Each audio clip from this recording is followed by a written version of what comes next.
ఇవాళటి కథ మద్యానికి మాటొస్తే. చావు బతుకుల మధ్య ఉన్న ఒక వ్యక్తి భార్య మద్యంతో ఇలా అంటుంది. నీ వల్లే నా భర్త ఈ స్థితికి వచ్చాడు, నువ్వు వ్యసనంగా మార్చుకున్నావు కాబట్టి ఈ రోజు చావు బతుకుల మధ్య ఉన్నాడు అని మద్యాన్ని నిందించింది.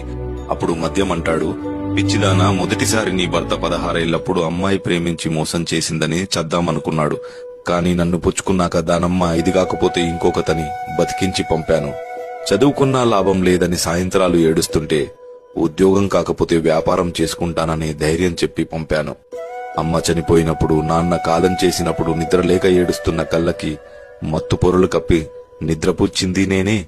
మోసాలను మన్నించేలా, కష్టాలను భరించేలా, వెన్నుపోట్లను తట్టుకునేలా ధైర్యం ఇచ్చింది నేనే. పట్టించుకునేవాడు లేనప్పుడు, పలకరించేవాడు కరువైనప్పుడు స్నేహితుడిలా నిలిచింది నేనే.